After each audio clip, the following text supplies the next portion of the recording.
the various proposals which have been made by people in Hong Kong as to the largely question of nomination of candidates. Some have raised some other issues as well. As not many of the people who wrote these proposals are actually in the room, and I noticed that some of the papers we looked at this morning include quite detailed discussion of some of these proposals. So I'm going to ask Professor Graham Orr, who seems to have covered,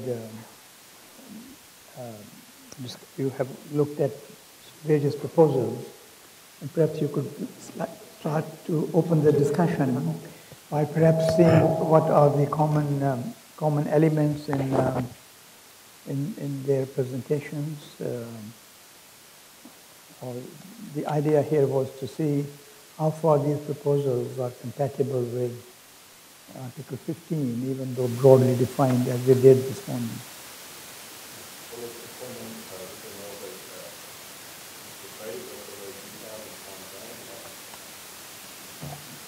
For the red, yes.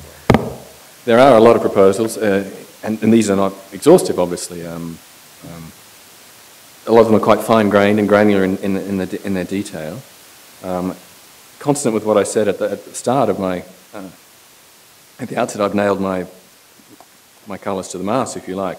I think that Article 25, on its face and also in its purpose of intent, is not compatible with a system that doesn't allow some form of civil nomination, because it is meant to guarantee an opportunity for every citizen to stand. Now, that's not to say that international law is the only consideration. Obviously, it is not the only consideration. Sometimes different values clash and coincide, and a gradual and orderly process to a directly elected chief executive is going to be a journey, and it's not something for people like me to come down from on high out of an aircraft and proclaim what international law requires. But you must accept that you're trading off one value against another and be honest and open about that. So consistent with what I said, the proposals from Scholarism, Defence of Hong Kong Freedom, People's Power, Alliance for True Democracy and Hong Kong Democratic Foundation are obviously clearly compatible with Article 25 because they all involve a system of civic nomination, and the main question or concern for them is whether, for example, the feasibility of collecting 100,000 signatures is unreasonably high. Given that, under international law, it can't be a free-for-all. Ballot access has to be rationed, otherwise you end up with potentially an unruly and confusing ballot paper with every Tom, Dick and Mary being able to appear on the ballot. I don't want to take up too much time, but I did want to just point out that there's a final proposal from a Mr. Tai that adds some substantive tests rather than just procedural tests, and consistent with what I think Carol said, the problematic of including extra fitness qualifications into the nomination process when you already have qualifications built into the basic law, such as the age and residency of the potential chief executive. But if any set of legal tests are to be a formal basis for screening candidates, Article 25 jurisprudence clearly requires that process to be subject to independent legal review, and that comes from the Human Rights Committee in a case called Sinitson. I think I'll pass on there to my American. Carol, do you want to say something? You also have looked at them in detail. Thank you. I will also try to be brief because I think we would benefit from some back and forth here rather than a lot of speeches. And we ran out of time last time, so and I'm going to repeat what Graham said in a couple ways. One is that almost all the proposals, it seems to me, are bound within the context of the current nominating committee. There's very little consideration of any alternative systems. So I don't know if that's a weakness of the proposal, all the proposals, but very few of them seem to endorse any kind of, one of the mentions previously was a geographic-based system, I think it was right at the end, as is used in the US, or any kind of mass political primaries. None of that seems to be under consideration. I'm not sure why, but everything's within the context. Almost all the proposals, I think, many of them, I can't speak to each one, there seems to be broad consensus both here and externally for a broadening of the basis of the nominating committee. I'd like to hear a little bit more about the mechanics of how that would work, but it seems to be broad consensus that the current committee is too narrow. With regard to Article 25, I don't see most of the proposals. There's some variations in the way the chief executive is chosen, whether it be one-round systems or multi-round systems. It doesn't seem to me, as we said in the last meeting, that there's any particular requirement within the article for one particular election system, I think. I think most of the considerations that came up were who is eligible to play a part in the nomination process. So I think that's where most of the concerns are.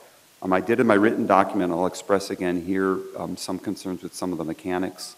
So there's some suggestion about having some members of the nominating committee being chosen by lot or random selection.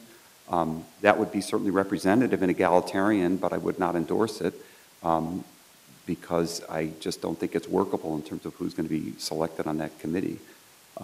So I think I'm going to leave it at that at this point. I want to hear the thoughts of some others about which of some of these proposals seem to gain more leverage and which of them are just not realistic, given the other considerations that we have on the table.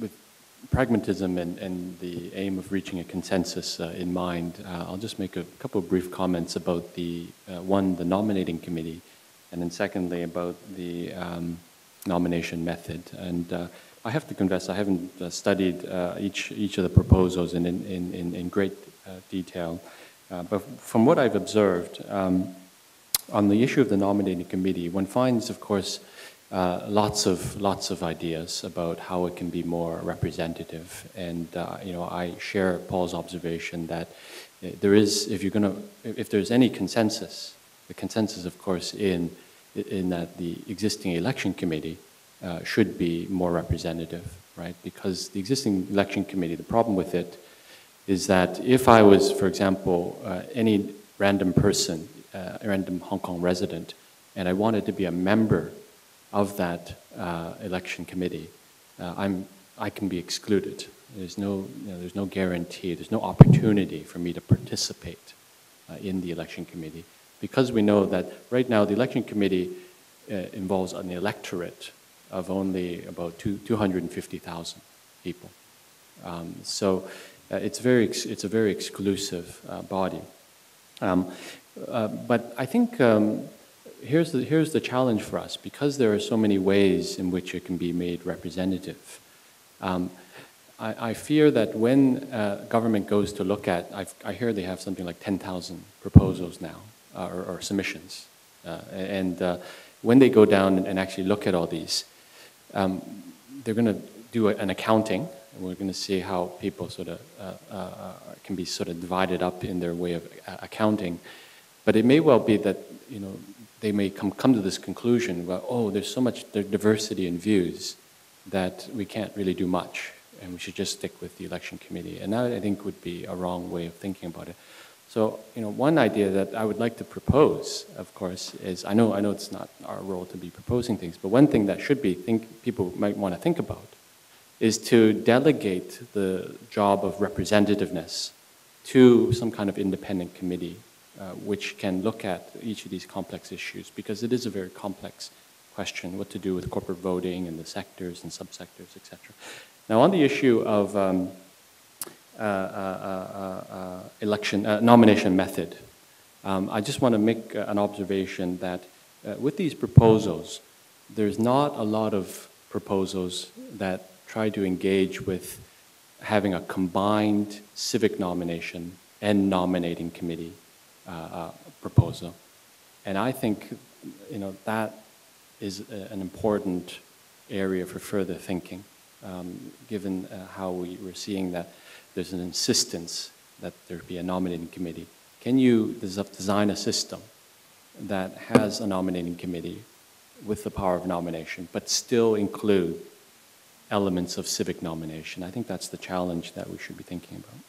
I wonder whether, I noticed that there are some people in the room who have prepared proposals. So maybe we will get their presentation, and then we have something very concrete to speak on. So I noticed Benny and Eric, and then I noticed first Albert Chen just walked in. So maybe we could start with Benny, and then Eric, and then Albert. So we have at least 3 sets of proposals. Actually, I have not put forward a proposal myself. That the information collected is just a compilation of different nominating procedures. I have put forward nothing on the composition of the nominating committee, but just that from the different possible nominating procedures, that whether that can set aside the international standard. Surely, I think we have to see it as a whole package, that the composition or the formation of the committee, and then the procedures of nominating, and then the voting, and then the final power of the central government to decide whether the person should be nominated. So the information collected here is actually not really a proposal in the sense that, but just different possible procedures of or confirming the anyone nominated, no matter through what procedures. So the 4 set of procedures, I understand, I see the comments from the panels that some at least 1 or 2 set of procedures as suggested or put forward in the package seems to be very complex.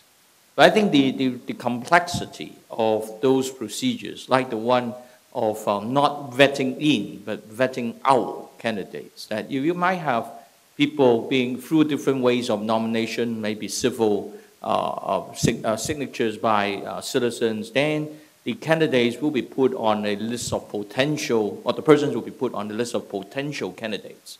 Then whether those potential candidates will be confirmed as actual candidates, rather than using a vet-in procedure, is a vet-out procedure. That is, unless the potential candidates are being vetted out by the nominating committee. If not, then those persons in the list of potential candidates, after certain formal arrangements, then they will be automatically be confirmed. So the vetting out procedure is a very complicated, judicialized procedure. That is to build in, to a certain extent, the judicial elements, as Professor Oh has mentioned, that you must have a kind of judicial elements in that. If you have to include some kind of test on the eligibility of the candidate, so I think that's an idea that I think the panel may consider, that maybe it's not ideal if we have a system that is out of context, but we are now in a situation, as many of the panel members mentioned, that we are now under the basic law, that we have a nominating committee, and also the central government has a concern that whether the candidates, they do not want any candidates will be kind of against or the central government. So with that kind of vetting out procedure, rather than using the vetting in procedure, can fit into the situation. Okay. Actually, at this stage, I have not yet made any proposal as such, but it's just that about roughly 2 months ago, when one of the reporters from Mingpao sort of interviewed me about whether it is contravening the basic law if the proposal for civic nomination on that legal issue. And of course, at that time, my simple answer is that I don't think one can say there's any contravention of basic law, even if we adopt Wang Qifeng's proposal of civic nomination. That's my view. But of course, I go on to say that from the political side, I can see that it seems from the messages from various officials that it is rather unlikely that the central government will accept that sort of proposal. And it is in that context that I then raised the possibility that even within the so-called parameters set by some mainland officials, we can still have room for introducing the element of civic nomination. It's in that context that I raised one idea. So that idea is that consists of basically two elements. One is that ultimately, on the nomination side, the threshold must not be higher than the existing threshold through this election committee. I'm talking about in substance, okay, because how you design the nomination committee, etc. Okay, but in substance, the threshold should not be higher. That means if we maintain effectively these four sectors with some improvement to the composition, if at the end the nomination threshold remains as 1/8 or no more than 1/8 of the nomination committee members, they need to vote, okay, because we can accept the mainland officials' interpretation that it needs to be a kind of corporate decision of the NC. But then that corporate decision would be done by the NC members casting one vote on all these potential nominees. And then so long as anyone gets more than 1/8 of the votes, then he can be in. So the simple point is that from the past experience of the election committee, of which I have been a member for a number of terms, we know that if we set that threshold, at least the pan-Democrat can nominate one person into this election. And then if that is acceptable to Beijing, then I think there is clearly room to have an earlier stage of a recommendation stage. That recommendation stage can then incorporate this civic nomination element. That is, for example, if anyone who is supported by, say, 2% of the registered voter or 1%, whatever, then he can be one of the recommended candidates. That may not be the only route. We can also allow recommendation from some major political party. We can even allow recommendation by a number of nomination committee members, say 50 members of the NC. Then that person can get through this recommendation stage. And their names will be put forward to the NC to vote. And as soon as they get 1/8, then that's in. And at that time, I mentioned that the advantage of this is that we effectively push forward or allow more time for the election process to happen. So any persons who really want to run for this office need to start their campaign earlier at this recommendation stage to get popular support or the political party support, etc. And then there will bound to be some forums, and they need to come up with at least some platform, etc. And then there will be some survey of public opinion. So that by the time the NC members need to vote on this recommended candidates, that at least they have a better feel as to how the society think about that candidate. And if any sort of dirty news about that candidate that can be exposed earlier before it's too late. So that is the main basic idea. So I may be making a formal proposal later, but I haven't actually think through everything. Thank you very much. Albert, would you like to? I know you actually have read your submission, so would you like to just give us a brief presentation?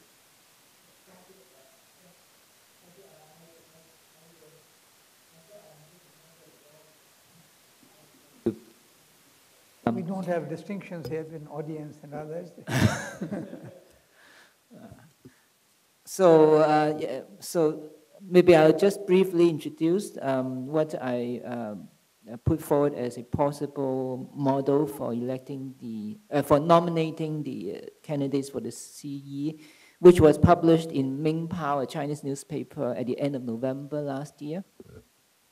That proposal was called a so-called compromise proposal in the sense that it combined elements of proposals from pan-Democrats such as Mr. Ronnie Tong of the Civic Party, and also Mr. Martin Lee of the Democratic Party, who subsequently withdrew his proposal after putting it forward.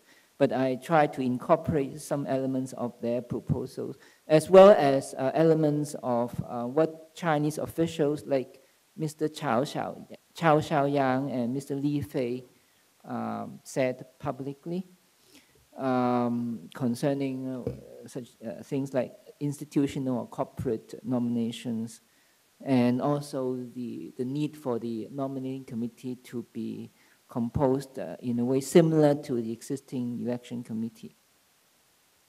So it was proposed that according to this model, which I described in the article in Mingpao, the nominating committee would be elected by more people than the existing election committee. The existing election committee is elected by about 200,000 people. And it is proposed to try to broaden the electoral base of that of that committee. It will still be composed of 4 sectors, but the political sector would include all the district councillors, which are all elected directly. Then the other 3 sectors will be reformed by turning some of the corporate voters into individuals. For example, company directors would vote instead of the company having 1 vote. And members of trade unions can vote instead of each trade union having 1 vote. So if we use this kind of turning the corporate voters into individual voters, we'll be able to expand the electoral base from about 200,000 people to between 600,000 to 800,000, depending on how many people are actually members of trade unions in Hong Kong, because I don't have the exact figures. This is actually similar to Ronnie Tong's proposal as far as the electoral base being expanded is concerned. Members of the audience can refer to Mr. Ronnie Tong's proposal as well.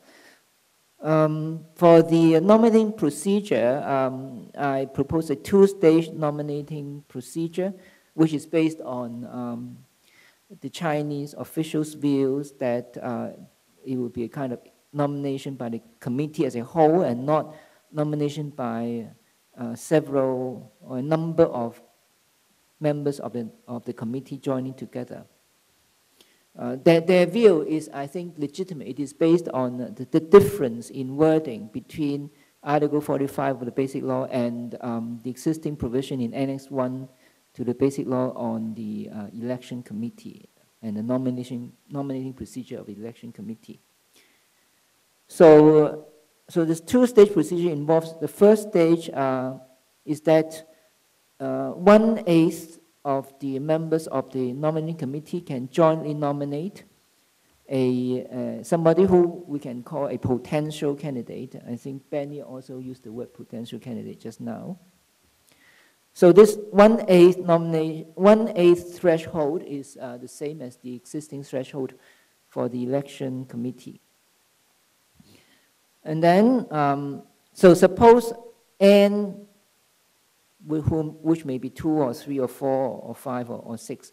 N is the number of people nominated jointly by at least 1/8 of the members of the nominating committee. So these N persons will go on to stage 2.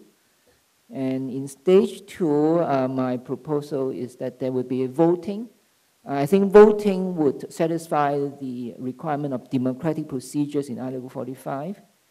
And I think both Benny and Eric also incorporate this element of voting into their proposal. If I'm not, Eric, is that right? You also have got some voting, yeah?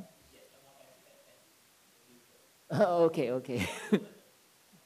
So voting. So my view is that democratic procedures do not necessarily mean a majority of the members of the nominating committee voting for somebody so as to enable that candidate to be a candidate. I think the voting procedures do not need to require a simple majority for the purpose of nominating a candidate. So my proposal is that we have a vote, and if in stage one the number of people jointly nominated do not exceed 5,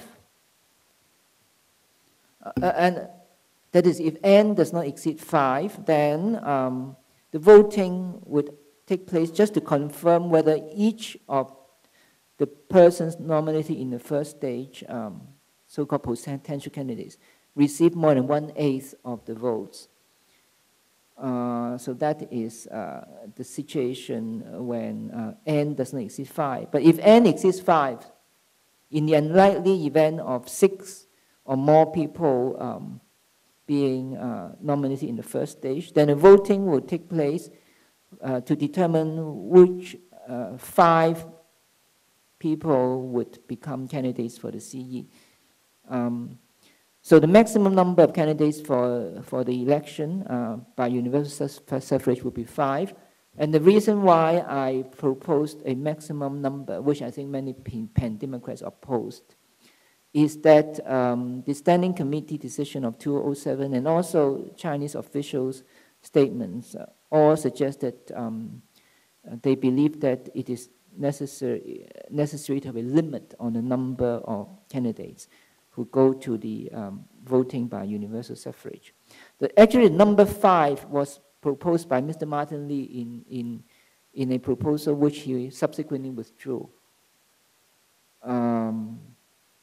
So the idea is that each member of the nominating committee will have 1 vote. He or she can vote for 1 person. And this distinguishes itself from some proposals by some people in Hong Kong currently that each member of the committee will have n votes. They can vote for n, which is the number set as the maximum number of candidates for going to direct election by universal suffrage. So I also propose that the central government should set out criteria for appointment of the chief executive, because they believe that, and they have stated that this appointment is a substantive power and not simply a formality. So I suggested that there should be clearly announced criteria for appointment, which they can publish before the nominating procedure begins, so that people in the nominating committee know who are people who can satisfy these criteria of appointment. So that basically is the gist of the proposal. Thank you.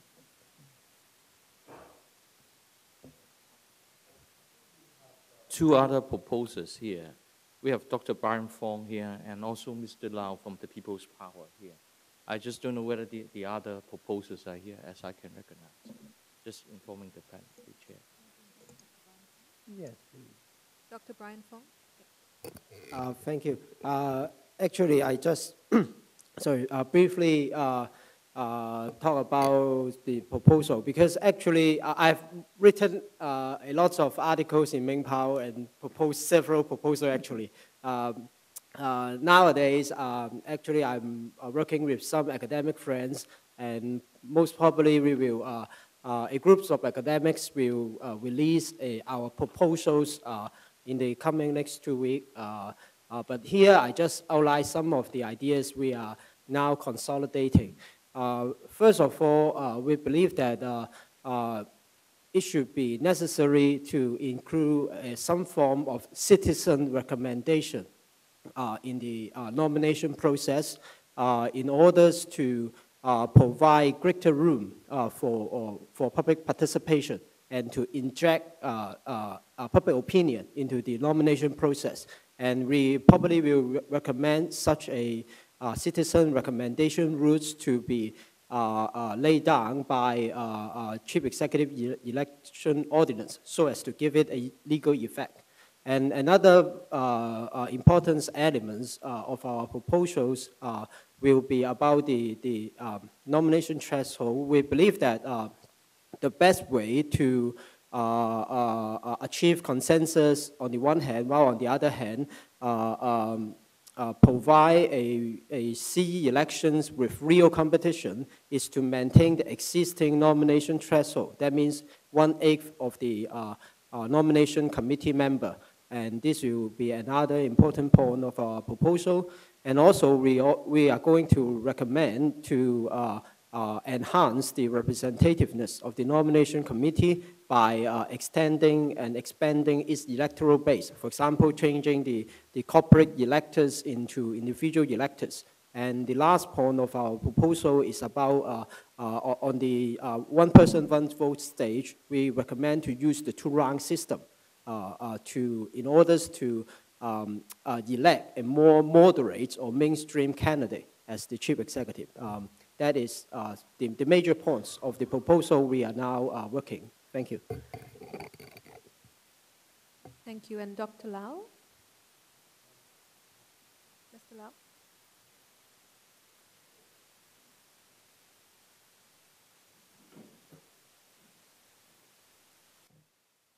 Sorry, I was not prepared to speak here. So I will briefly explain the proposal put forward by People Power, one of the so-called radical party in Hong Kong. But the proposal itself is not that radical. In fact, we do not spend much time on the formation of the election or nominating committee, and in particular conforming to the sort of mandate from some sort of dictatorship government that we have to form the nominating committee by 4 arbitrary sectors. What we put forward is actually something I think very sensible. We respect in the basic law that there will be a nominating committee, but in putting forward our proposal as a political party, we do have some, we insist that actually that nominating committee has to be formed by democratically, basically. But we do actually have some doubts on why we need to elect a nominating committee first, and then have a universal suffrage later, which is actually a total waste of time and money. So we suggest and we propose that actually the nominating committee to be composed of all the directly elected district councillors and legislators in Hong Kong. So basically when there is a chief executive election, then actually because there will be incumbent district councillors and legislators in place anytime, so they will form the nominating committee. And these nominating committee, either they can nominate the potential chief executive candidates themselves, either 5% of the legislative councillors or 5% of the district councillors. It is enough to nominate a candidate to be put forward in the universal suffrage stage in the chief executive election. But we insist one thing, other than the fact that the district councillors or the legislators, which they are all directly elected, they have to also they also have to endorse the candidates put forward by no less than by a candidate put forward by 1% of registered voters endorsements. So with about 35,000 of signatures or endorsements from registered voters, that nominating committee must endorse this candidate. And this is basically the gist of our proposal. And we believe that actually this is a better proposal than the more sort of so-called radical proposal in that only civil or public nomination is allowed. In that, because we believe actually getting 35,000 signatures or even some lower number is quite a daunting task. And in fact, for all sorts of political parties, if at the end of the nomination stage, if they want to change the candidate, it will be very hard. If if the only way to nominate a candidate is to get like 35,000 signatures. So in this proposal, you have a way for some non-party affiliated political person, then if they want to run in the CAE, they can get 35,000 signatures. But for those who belong to a political party, they can get from their own party, if they have 5% of legislators or 5% of district councillors, then they can get their signatures from their own party to be able to run in the chief executive election. And I think actually this is more flexible than the pure civil nomination system. And one more thing I'd like to add is that actually this is the proposal that is most similar to quite a lot of European countries with a semi-presidential system, in particular the Czech Republic system. Basically, it is very close in that in Czech Republic, the civil nomination threshold is actually 50,000 citizens, which is about 0.5% of population. And what we propose here, 35,000, which is also about 0.5% of the population in Hong Kong. And also the Czech Republic allow the nomination from either about 10% of senators and 8% of congressmen, I think. I don't know what they're called in the Czech Republic, which is quite similar to our proposal that that 5% of legislators or 5% of district councillors will be able to nominate one candidate to run in the universal suffrage stage.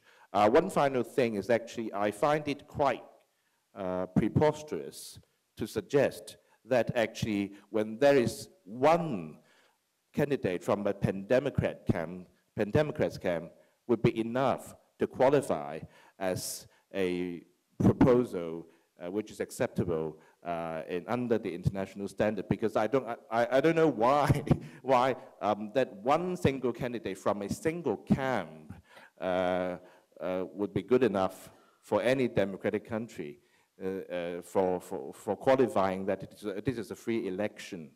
In particular, I want to add that actually in the last Legislative Council election, the so-called radical parties, which I belong to, People Power and the League of Social Democrats, combined we get the votes we got in the Legislative Council election exceeds the number of votes received by either the Civic Party or the Democratic Party, the so-called mainstream Democratic Party.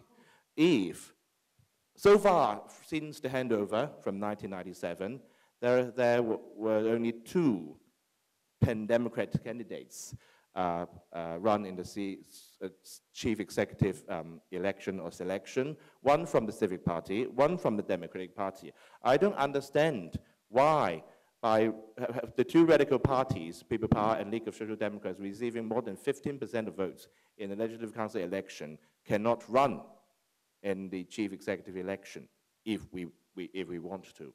And I don't see the current proposals from all sorts of sectors that the nominating committee formed by the 4 sectors mandated by Beijing would be a good enough nominating committee that can sort of guarantee that the radical party, which received more than 15% of votes in the past election, to run in the universal suffrage stage. So that's why we believe that only by having the nominating committee, which is wholly democratically elected, then we have a free election and free nomination stage here in Hong Kong. Thank you very much indeed. Can I ask you a couple of questions? The first one is, how many candidates do you think will emerge in your scheme? Well, in practice, you mean? Yeah. Yes. In practice, actually, I believe, well, in the next election or the next 2 or 3 elections in Hong Kong, supposedly we have a true democracy in Hong Kong. I believe the pro-establishment camp, or the pro-Beijing camp, so-called, will only put forward 1 candidate. Now, the Pan-Democrats, we believe that actually some sort of agreement might be able to reach that only one candidate would be put forward by the Democrats, and there will be just the two-horse race in the universal suffrage stage. But this is the actual case that I predict it will be the case. But we do not accept, or we should, or actually we should be discussing the proposal that actually would allow some sort of more radical candidate to run in the election. Especially in our proposal, we also believe that actually we should have a two-round elections, like the French system, which would basically guarantee that the radical candidate will not be able to be elected at the end of the day. So, and also, I believe that actually if there's a split, some sort of split within the Pan-Democratic camp in Hong Kong, and if the radical people like me or like us that do not agree with the basic platform of the mainstream Democrats, we believe we should be able to put forward our own candidate. In that case, there might be three, or of course, there might be another pro-establishment candidate, two pro-establishment candidates as well. So 3 to 4 is a possibility, but in reality, I believe that at least if we have true democracy in the first genuinely democratic election in Hong Kong, there will be only 2 candidates because of political reality, not because of the system itself restricting that radical candidates cannot put forward someone in the universal suffrage stage within the system. The second question I want to raise is this. Your proposal is obviously very radical. You lived up to the name of your political party. Yes, yeah. But in terms of acceptability of the proposals, I mean, a large number of proposals that we have here are in some sense building on existing procedure. And I wonder how acceptable it would be to the powers that be to have a proposal, and even perhaps for ordinary people, to have a system which is so different from the one they are familiar with. And several of the proposals that I've looked at have a combination of the committee system and then there's something like your system as a way of the first one because people are familiar, second one because it comes closer to Article 25, people participation, initiative, and so on. So I was wondering whether we could discuss very briefly and certainly start with your point of view on this question. Yeah, I would like to comment on that. Actually, in fact, I don't think our proposal is anything radical. This is a very common system in Europe. But in Hong Kong, it may be. But this is one thing I'd like to briefly comment on. And in terms of acceptability, for the general public, I don't see why our proposals will not be acceptable. In fact, the only nomination process for elected representatives in Hong Kong, there has only been one form of nomination, which is the public or civic nominations. For all district councillors, you only need 10 endorsements from registered voters in your district. For legislative council election, for directly elected legislators, you need 100 registered voters nomination in your constituency. And this is the only nomination procedures in Hong Kong for directly elected representatives. So I think this is totally acceptable, and this is actually the only nomination process which can be understood by the general public. Now, of course, in terms of the acceptability to those who have power, in fact, I find it very interesting in that if I think most of us here would like to have a genuine and democratic election in Hong Kong. And if those have power, who is Beijing, would grant Hong Kong people a genuine democratic election, why would they find our proposal radical? By having a genuine election in Hong Kong, then why don't you guys just decide who can be nominated, who can run in the election? Now, my point is actually, if Beijing or those who is in power do not want Hong Kong to have a genuine democratic election, then even however you tweak the formation of nominating committee, if there's a possibility that one so-called pan-democrat candidate or anti-establishment candidate has the possibility to win in the final stage of election, if Beijing doesn't want this kind of election, they will not allow you to have a formation of nominating committee that can guarantee such a candidate. That's why I'm saying that actually for like Ronnie Tong's proposal, which is some sort of middle of the road proposal, I believe that proposal will guarantee the likes of Audrey Yu or Martin Lee to be able to run in the final stage of the election. If Beijing allows these people to run in the election, if they allow these candidates that can have a real chance to win to win the chief executive, why they don't give you the full set of democratic election in that public nomination is allowed? If Beijing doesn't want these people who has a real chance to win the CAE to run in the election, then however you tweak around the formation of a nominating committee, it is not acceptable to them. So to me, the acceptability is not about how you tweak around the formation of nominating committee. It's about whether those with power would allow a candidate with a real chance to win the election to run in the final universal suffrage stage. If Beijing doesn't allow such a candidate to run in the election, then only those proposals who can screen out all these candidates will be accepted. And that's why I don't see the acceptability of any proposals rely on some sort of details of the nominating committee, but but more about whether they can have the true power, 100% power to screen off any candidate they don't want.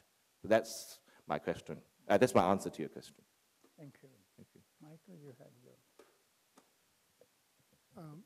I have, like many of people here, sort of leaked out various parts of proposals in my commentaries in the newspapers and so on. And frankly, I think the people power proposal is excellent. I mean, I would love to have that kind of model. But one of the arguments I've made combined civil nominations and some kind of process in the nominating committee with a low threshold, expanding the base of the nominating committee and so on. What I worry about, though, in response to the last question, is that Beijing is hiding behind the basic law.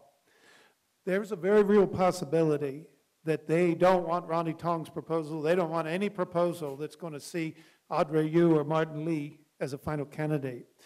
I'm wondering if strategically people who are engaged in this debate in the various parties, people power and so on, might want to try some strategy that calls their bluff. As long as you put out this thing that in effect doesn't look anything like the basic law, it's the nominating committee, the Beijing's NPCSC has put out this idea that you may use the election committee as a reference. Sounds like a very strong may. They're encouraging that in the government. The chief secretary and others have argued that as well.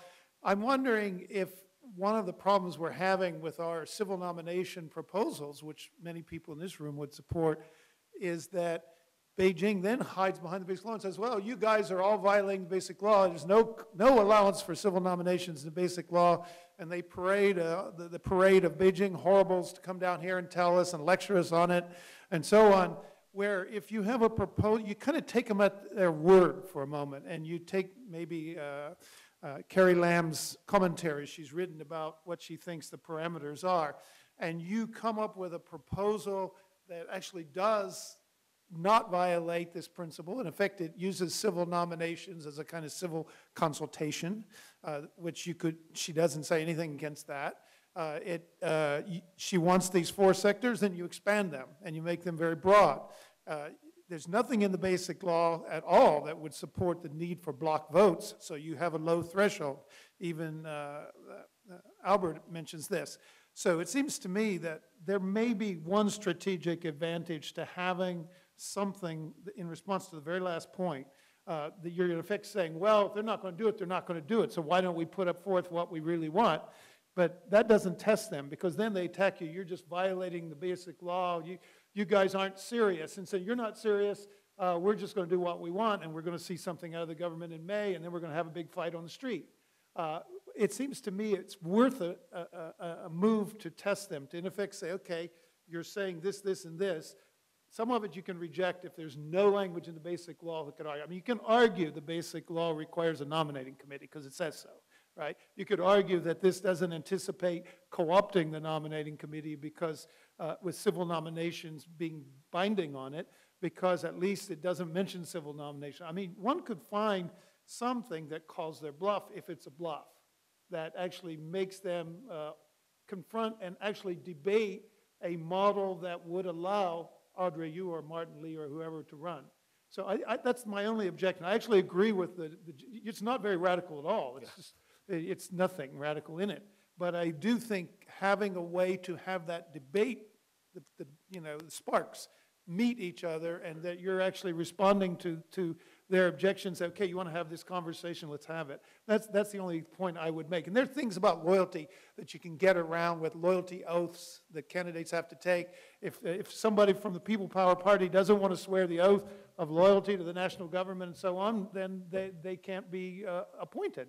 So you can get around this thing about loving Hong Kong and loving China and all this. But I think calling their bluff may be something to consider, maybe in a collective response of the pan-democratic camp. Thank you.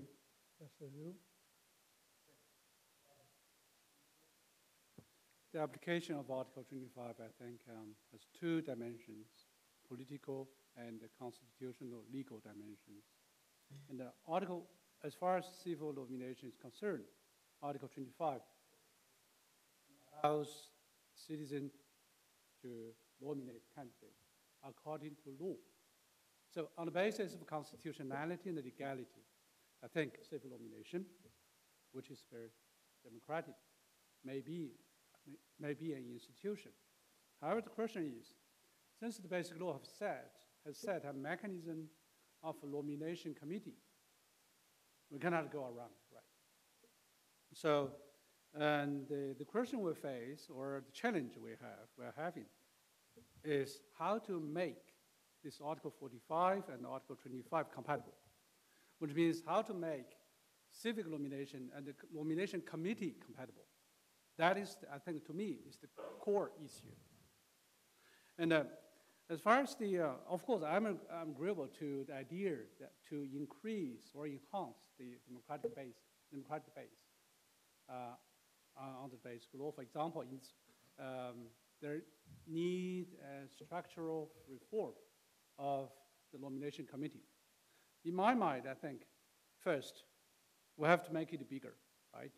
Or at least you have to reduce the size of some sectors or subsectors. Or you increase simply the fourth sector to directly include or directly elected members. Basically, I mean district board members. The second idea is that I have to think of the solutions such as this solution, combination of nomination from within and from outside. And thirdly, I have some ideas, some detailed ideas, for example, nomination by elected representative, basically to include the participation or include the ideas or opinions of elected district board members. I think this is a very important one because they are from the base, from the grassroots. Secondly, the the joint party nomination is a practical one, I think, and quite feasible. And the nomination by the members of the nomination committee, it is a current one. So of course, we have to maintain that. Since there are members who are not from any political party, we have to consider their views as well. And also finally, to combine this civic nomination with nomination committee, I would think of consideration or reconsideration process of the candidates proposed by the civic nomination. So this could, in this sense, civic nominations candidates, I would name them as candidates by civic recommendation. So the candidates proposed or nominated by civic nomination would be submitted to the nomination committee for consideration. Probably this is a compromise. Some people don't like it, but I think I'm practical. As a lawyer, I think you say you have to find a solution, right? Otherwise, that's law. So, of course, there are other issues that have to be considered, like a minimum numbers of nomination in order to have someone qualified for election. This is we can discuss it later. And I'm happy to see that some of us come close as to the solution under the basic law and under Article 25. Thank you. Thank you. I was going to ask you anyway to speak because this session was supposed to consider the compatibility of these proposals with and you have done probably more on this than anybody else. So could you also respond to that issue? Yes, you're right. I've sort of tried to categorize the proposals. And I apologize to any of the proposers if I didn't always understand everything. I did my best. Sometimes it was a little confusing. I do want to start, though, by saying that I think it's a mistake to jump all the way to the end and ask ourselves, will the central government veto this or what's acceptable to them? Because we have to remember that before you even get there, you've got to get 2/3 support in the Legislative Council. And that's not necessarily going to be the easiest thing to do. So that is why I do support compromise and thinking about compromise right from the beginning. Because if we don't get 2/3 support in the Legislative Council, then the central government can just say, sorry, Hong Kong hasn't agreed, so we wait until Hong Kong agrees. So to me, I'd like to see some kind of conflict resolution process fairly soon where maybe we lock all the members of the Legislative Council in a room together and try to see if there's a way that we can get 2/3 to agree on something that they're willing to all support. But that's just the process. I'll leave that aside. In looking at the specific proposals, I also, like Professor Albert Chen, I'm assuming that the nominating committee is meant to have a substantive role. And that is why I am leery of any proposals that would either make the nominating committee everybody in Hong Kong or make the nominating committee have its hands tied so that it doesn't actually make a decision. I think that it's unlikely that the Legislative Council, 2/3 of the Legislative Council, will accept and support any proposal that does not give a nominating committee a substantive role. And so then looking at the criteria of both Article 25 of the ICCPR and also the Basic Law, I tried to categorize the different proposals. And I said in the beginning that I was quite taken by the proposals by Joseph Wong and Professor Johannes Chan because in the formation of the nominating committee, they really look at existing political institutions like the Legislative Council. And to me, it is important that the public be able to understand who is on the nominating committee and why. And I think that their proposals would achieve that. And they also have a reasonably low threshold for nomination, which I think is very important. It's a transparent process that I think the public would be able to understand. However, I have read a lot of commentary that suggests that that kind of proposal would not be successfully adopted because it doesn't have this sectoral membership in the nominating committee. And there is that language in reference to, which some people are interpreting as meaning we have to still have the 4 sectors. If that's the case, then to me, the next 2 proposals that I think have the most promise are the ones submitted by Professor Albert Chen and Ronnie Chong. I like them because they do maintain these different sectors, and if that's necessary to get something through, then so be it. Both proposals would abolish corporate voting, which I think is very important, and both of these proposals have a reasonable nomination threshold. And they don't require, at least as I interpret them, they don't require successful nominees to show that they have support from all the different sectors, which I do see as a real problem in some of the other proposals. My one concern about these 2 proposals is that they are very complicated, and I can understand it needs to be complicated if you're trying to solve this problem of harmonization. And what I suggested is if a proposal like this is adopted, then I think it's very important for the government to do a lot of public education so that people understand not only how the nomination works, but their opportunities to participate. Because otherwise, in the election of these members of these different sectors, there's a real danger you can have very low participation rates because people are just going to not understand it and not think that they can have a role. While I'm mentioning Albert Chen's proposal, I want to respond to something that Professor Forsyth said in his comments, which is that you were very concerned that what if we wind up with a situation where the central government doesn't appoint someone who comes through the election, and that would be some sort of crisis. First of all, I don't think that will ever happen. Hong Kong people are very smart and very pragmatic. I do not think there's even a 1% chance that the Hong Kong people will ultimately elect someone who they don't think can work with the central government. However, in the very, very, very unlikely chance that something like that would happen, then I think Albert Chen's suggestion of this criteria being published and the central government explaining why they're not appointing the person who was elected and then coming back and redoing it if necessary, is a workable safety valve.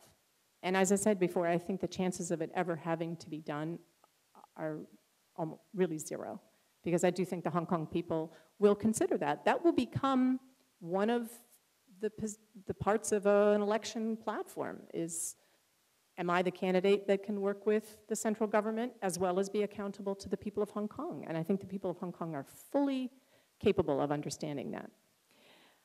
I don't want to take up too much time. The other proposals, however, that I mentioned in my submission or my paper for today, I sort of reject or don't endorse, either because they maintain corporate voting and or they have mechanisms that could be used to exclude a popular candidate who meets the requirements of Article 44 of the Basic Law.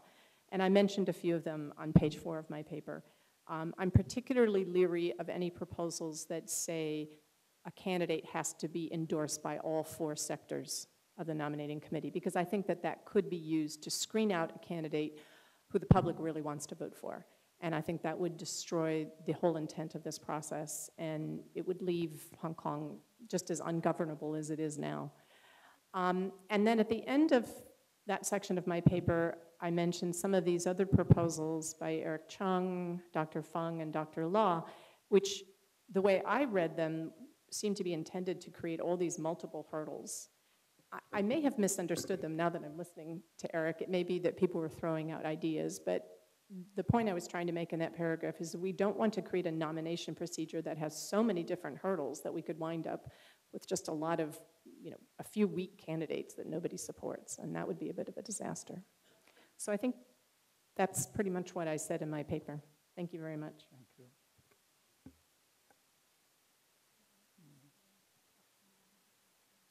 Yes, please.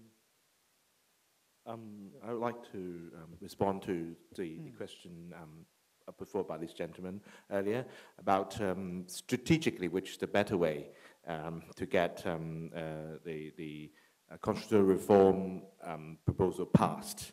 I'm not too sure what kind of support we're fighting for. Now, you're talking about we should conform as much as possible to the requirement mandated by Beijing, but retain the flavor of a genuine democratic election, so that we gain what in this kind of dynamics? We gain the public support that, okay, the majority of Hong Kong people would see, okay, the Democrats are very reasonable. We are willing to make compromise to the largest extent. Sorry, to the largest extent. But still, Beijing, you don't give us universal suffrage. So the responsibility is with Beijing. Is this kind of sort of strategic advantage here? If that is the case, I'm not too sure that would work on Hong Kong people, because in fact, at this moment, according to poll, actually most of Hong Kong people support civic nomination, because this is the only thing that they understand. Yeah, this is the only thing they understand.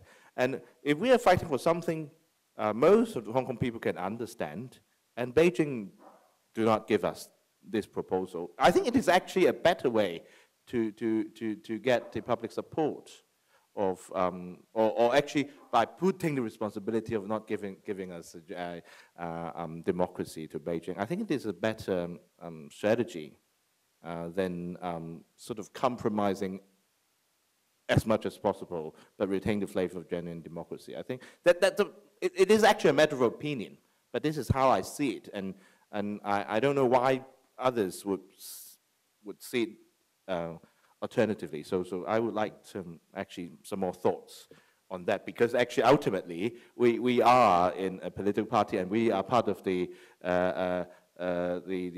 people to negotiate final proposal with Beijing. So we would like to hear more that which is a better strategy in terms of getting genuine democracy in Hong Kong.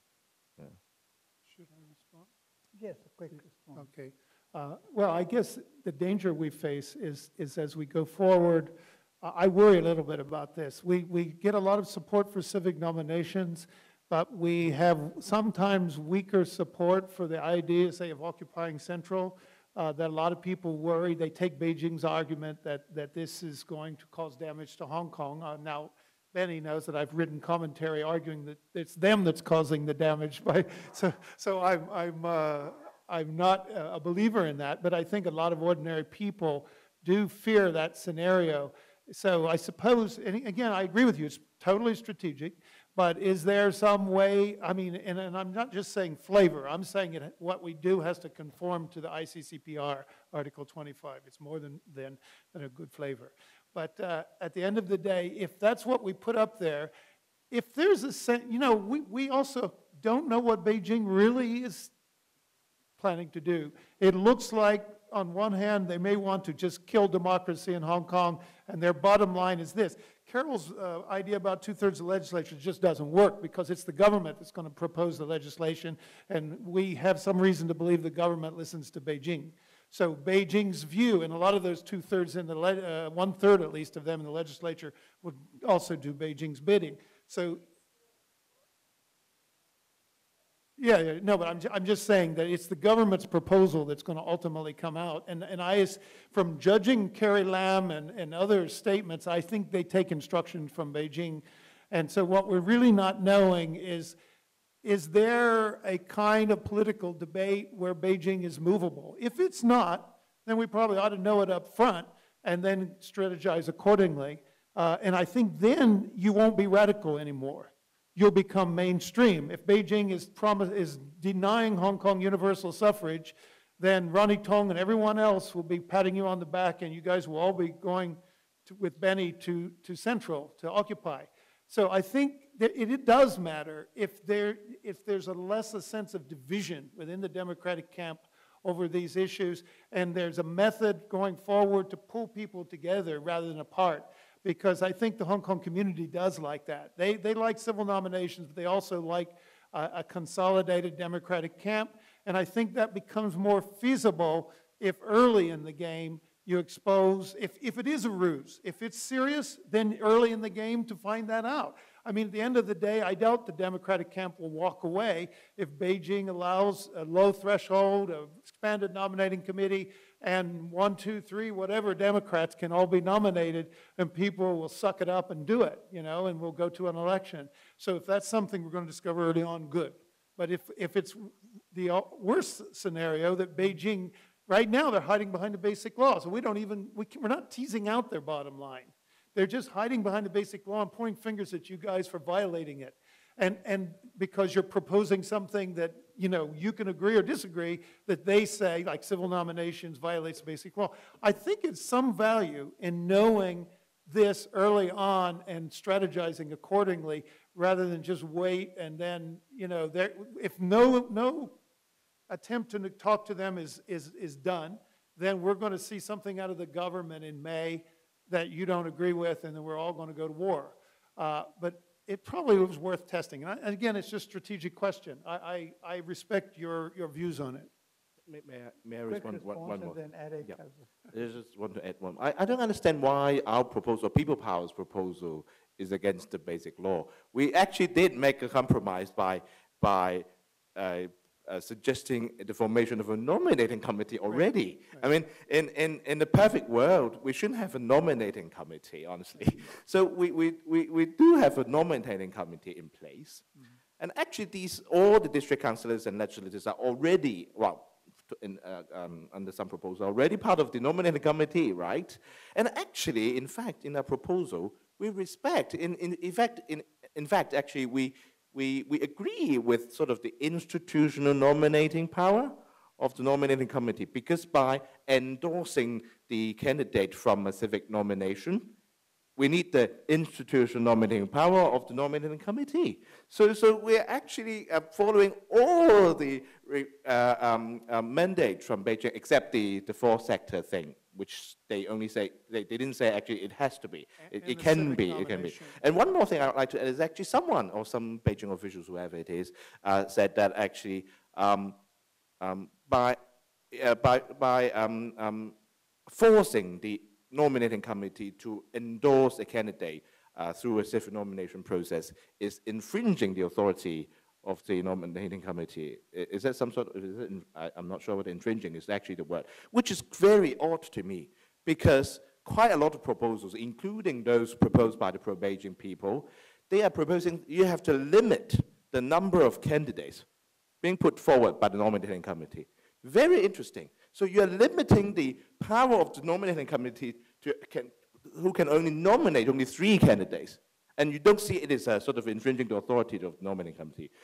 What we propose is actually, no, okay, you can nominate whatever you want, but at least you must endorse someone through a civic nomination. And interestingly, this is kind of infringing the authority. I don't understand, because not allowing you to nominate someone is not infringing the authority.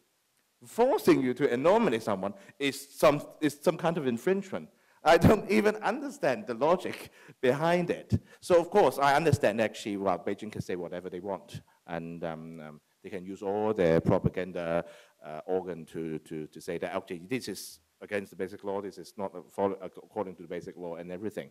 But at least I think most of our proposals, even the sort of the most radical one put forward by the scholarisms, they respect the existence of the nominating committee. And I think we should actually win the media war.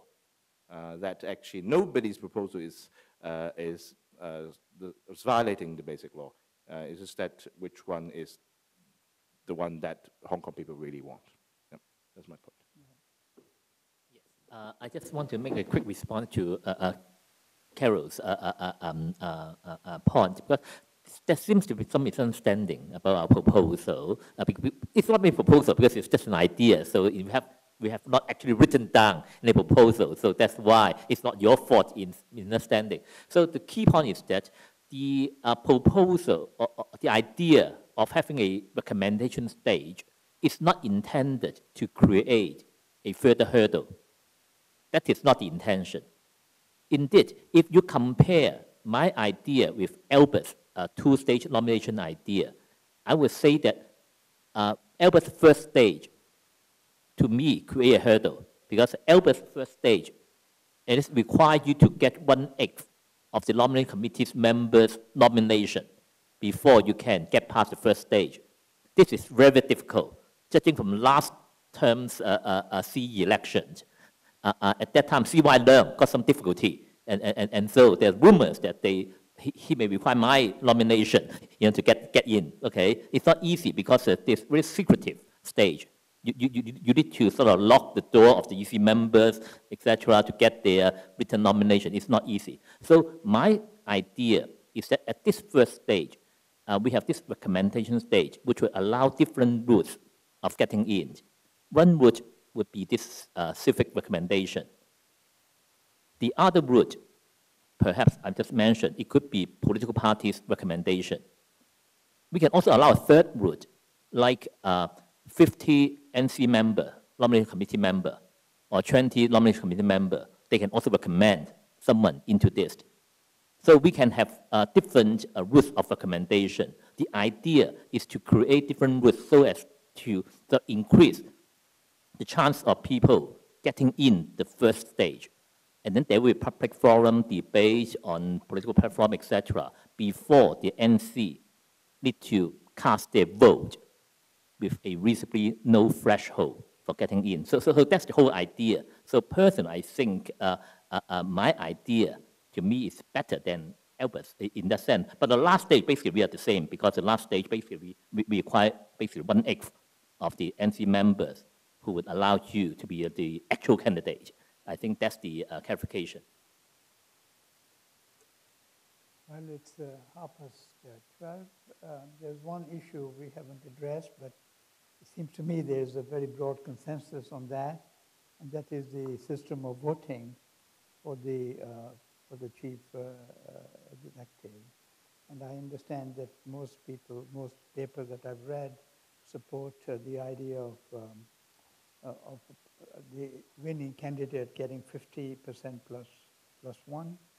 And there are two ways in which this could be done. Either you have a runoff or you have preferential voting in the first round. And are there any comments anybody wishes to make on this?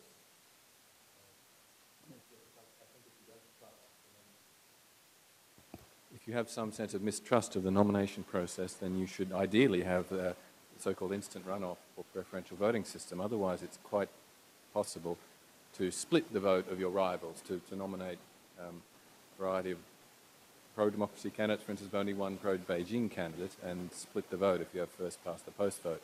Even with a two-round system, you can still split the vote, and that happened famously in France when Jean-Marie Le Pen swept through the field of socialist candidates. And that splitting or gaming of the system can happen with a nomination committee if they vote by block, but it could also happen potentially if wealthy and other interests misuse civil nomination.